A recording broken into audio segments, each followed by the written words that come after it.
السلام عليكم ورحمة الله وبركاته. 18 من أبريل سنة 2001 اعتقل الشاب الجزائري قرماح محمد أو قرماح ماسينيسا في مقر الدرك الوطني، وفي نفس اليوم نقل إلى المشفى بعد أن تعرض لطلقات نار دون معرفة تفاصيل الحادثة، وبعد يومين أعلن عن خبر وفاته. وهذا ما جعل مناطق القبائل تغلي حرفيا، وبدأت موجة احتجاجات ربما كانت ستسقط النظام، ولكن لم يتحقق ذلك. وقبل الغوص في قصة قرماح يجب أن نتجه لمصر، وبالتحديد صيف 2010، لنحكي قصة شاب مشابهة لقصة قرماح وسينيسا، لكن تبعات هذه القصة كانت عنيفة جدا وأسقطت النظام في حد ذاته. خالد سعيد، شرارة سقوط نظام مبارك. شاب انطوائي حسب أصدقائه، ولا يخرج أساسا من البيت، ليس له علاقة بالسياسة ولا مشاكلها. توفي أبوه ويعيش مع أمه، يسترزق من بيع الأجهزة الإلكترونية وغيرها من أعمال الكمبيوتر، وكان يخطط للسفر لأمريكا كي يعيش مع أخوه هناك. ولكن قبل شهر من السفر، وبالتحديد في 6 جويلية الساعة 11 مساء، رجع للبيت من مقهى انترنت يملكه أحد آباء أصدقائه. التقى برفاقه جالسين في أحد المقاهي، وذهب للتسليم عليهم، وقبل أن ينطق بكلمة سحبه 2 من رجال الشرطة بزي مدني. أحد أصدقاء خالد سأل الشرطي: ماذا تريد منه؟ قام هذا الشرطي بمسك خالد من رأسه وضربها بقوة على رف رخام، صرخ فيهم مالك القهوة، فسحبه خارجا إلى مدخل إحدى العمارات، وكان طوال الطريق يضربون رأسه. وعند الوصول إلى العمارة ضرب رأسه على الباب الحديد، ومن ثم أمسكه أحد من شعره وضرب رأسه على حافة الدرج. كان المنظر مرعبا بحق. حسب شهادة بواب العمارة، قال أن الضباط ظلوا لمدة 20 دقيقة كاملة وهم يضربونه بأقدامهم وهو على الأرض يترجاهم أن يرحموه، ولكن الضرب لم يكن عادي أو للتأديب. الضرب من الواضح أنه كان لغرض القتل وفقط. حاول الناس إنقاذه، فقال لهم أحد الضباط: أي شخص يتدخل سوف ينزل مكانه. صرخ خالد مذعور: أنا سأموت. رد علي أحدهم قائلا: يلا مت، أنت أساسا ميت ميت. بدأ خالد في فقدان الوعي شيئا فشيء، لكنهم لم يتوقفوا أبدا عن ضربه، حتى قال لهم البواب: لقد مات الشاب، اتركوه. قالوا: لا، لم يمت، هو فقط يمثل. مر أحد الدكاترة وراء ذلك المنظر، فدخل بينهم وسط الضرب لكي يكشف عليه. بعد ذلك قال لهم: يكفي، أنتم تضربون شخصا ميت. قالوا: سوف ننقذه من النوم. رد الدكتور: لقد مات وانتهى الأمر.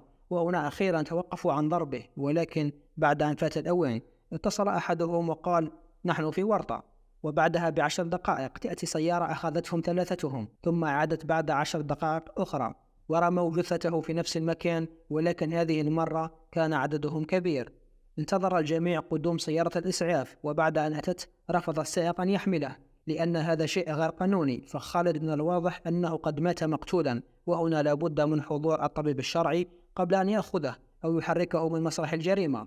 أحد الضباط هدد السائق وقال له: سوف تحمله غصبا عنك. فلم يكن بيد السائق شيء، فأخذه إلى المشفى. وعلى الساعة 3 فجرا تم استدعاء أهله للمشرحة لكي يتم التعرف على جثته، وهنا قام أحد أقاربه بأخذ صورة له دون أن يراه أحد.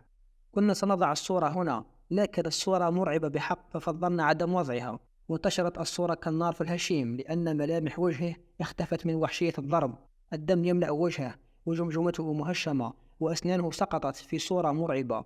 الصورة أثارت غضب المصريين وخوفهم في نفس الوقت، لأن ما حدث له كان سيحدث لأي ابن أو أخ أو أب في مصر. ورأى الجميع نفسه في صورة خالد سعيد، وكلما عرفت تفاصيل أكثر عن مقتله زاد غضب الشارع. بعد أسابيع تم تنظيم وقفات احتجاجية، وبما أن قانون الطوارئ يمنع التجمع، فقرروا أن يقفوا أمام الطريق مقابلين البحر، وهم يلبسون الأسود، وبين كل شخص وشخص مسافة متر أو أكثر. لا يتكلمون ولا يهتفون ولا يحملون لافتات، فقط واقفون هناك.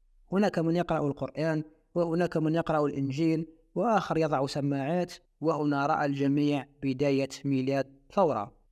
نعود للطرف الثاني بالقصة. الداخلية تمسكت بروايتها وقالت بأن خالد سعيد مسجل خطر وتاجر مخدرات، وأنهم كانوا يريدون فقط القبض عليه للتحقيق معه، ولم يقم أي شخص بضربه، متجاهلين ملامح وجهه التي اختفت من الضرب. خرج تقرير الطبيب الشرعي يقول بأن خالد لم يتعرض لأي ضرب، وأنه مات مختنقا بقطعة الحشيش التي كان يخبئها في فمه. وهذه الرواية تمسكت بها السلطات المصرية لحد اليوم، وزاد غضب الناس بعد هذا التقرير، فتم تعيين طبيب شرعي آخر، وبالتأكيد أكد كلام الطبيب الأول أنه مات مختنقا بقطعة الحشيش. بعد ذلك ظهرت صفحة على الفيسبوك باسم كلنا خالد سعيد، لتكون هذه الصفحة هي التي جمعت الشباب الغاضب لانطلاق الثورة.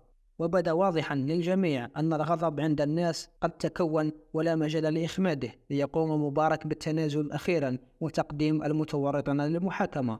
لكن كان قد فات الأوان، لأن الغضب أصبح من المستحيل إطفاؤه.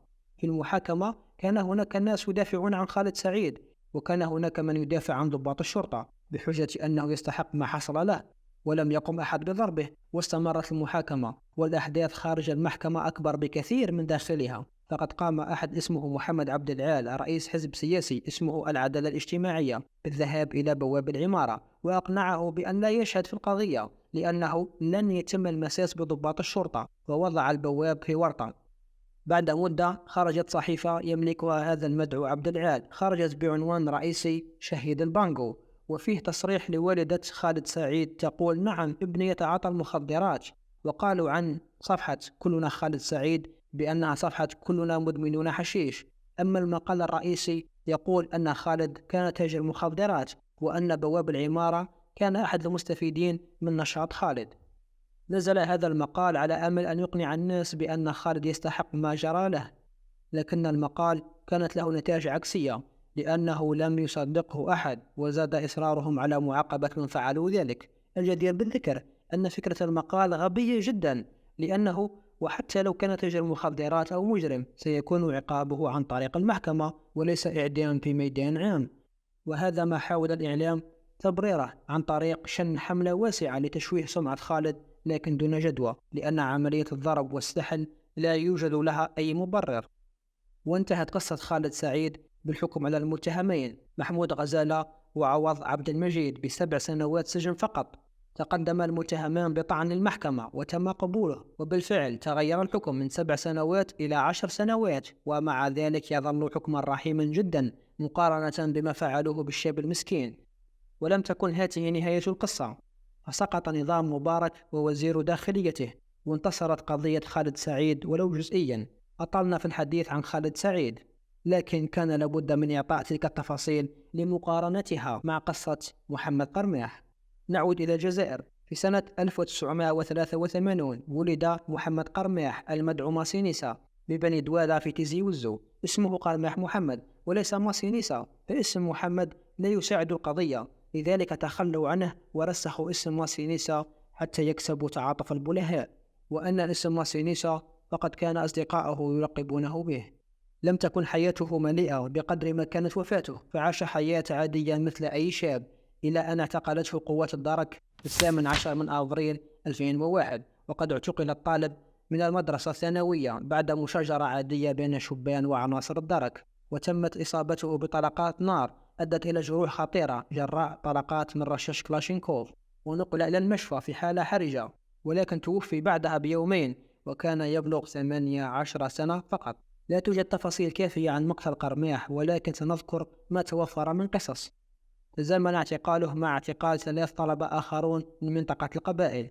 وصف مقتل قرماح بأنه حادث عندما قام دركي جزائري اسمه مستيري مرابط بإطلاق النار عليهم مضطرا، لكن كسيلم راكب وهو أحد المعتقلين مع قرماح أكد أن هناك طلقتين في غرفة الانتظار، وأن رصاصتين أصابت السقف والأخرى أصابت قدم دركي مجاور، وعندها وجه مرابط مسدسه إلى قرماح وأطلق النار عليه. أصدرت قوات الدرك بيان تنص فيه أن قرماح تم استدعائه على خلفية قضية سرقة، ووصفه وزير الداخلية آنذاك يزيد زرهوني بأنه منحل ذي 26 سنة. هل تلاحظون التشابه بين تصريحات قضية ماسينيسا وقضية خالد سعيد؟ بعد ذلك التصريح قام والد قرماح بإرسال شهادات مدرسية تؤكد أن عمر ابنه 18 سنة فقط. بعد أسبوع من مقتل قرماح أصدرت السلطات العسكرية بطاقة إيداع في حق الدركي المسؤول عن مقتل قرماح بتهمة الإخلال بالأوامر وقتل العمد. وبعد مماطلة من السلطات تمت محاكمة الدركي وحكم عليه ب2 سنين سجن فقط. الأمر الذي اعتبرته عائلة الضحية استخفافا بالعدالة وطلبوا محاكمة مدنية علنية. الحادثة وقعت بينما كان سكان منطقة القبائل يستعدون للاحتفال بالربيع الأمازيغي. هذا الأمر أعاد الذكريات الأليمة وفتح الباب لحراك يحاسب النظام على الماضي قبل الحاضر، وهذا ما حصل بالضبط.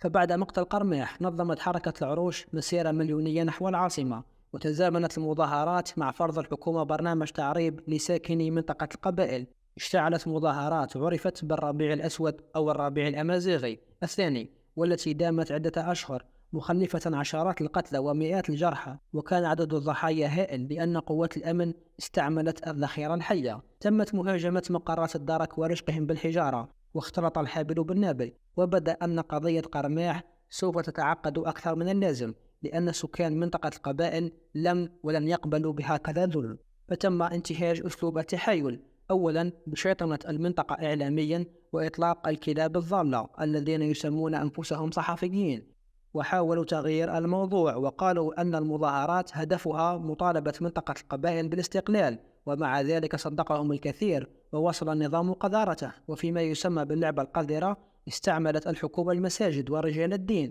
لحل الخلاف، إذ قاموا بإعطاء مبالغ مالية لعائلات الضحايا، وبعد ذلك تم إشاعة خبر أن عائلات الضحايا قبلوا بالتسوية، ليخرج هؤلاء ويؤكدوا أن الأموال التي أخذوها لم يكن يعلموا بأنها من الدولة، وأن المبالغ أتت من هيئة المساجد وقد ألحت على العائلات لقبولها، وذلك لم يمنع العائلات من الاعتراف بأنهم أخذوا الأموال، ولكن أعلنوا أنهم سيعيدونها، وعلى رأسهم خالد قرميح ولد ماسينيسا، وقال أنه سيعيدها بنفس الطريقة التي تلقاها، لأنه لم يكن يعلم بأنها بمثابة تعويض، خاصة أن أهالي الضحايا يرفضون قبول أي تعويض مادي قبل محاكمة المتسببين في مقتل أبنائهم. وقد رفضت هذه المنطقة في وقت سابق زيارة أي مسؤولين حكوميين قبل تسوية الخلاف القائم، وظل الخلاف واقعا، خصوصا أن عدد القتلى وصل إلى 126 شخص في الربيع الأسود، وجرح ما يزيد عن 3000 شخص. هناك من فقد عينه وآخر بصرها بالكامل، وهناك من كسر،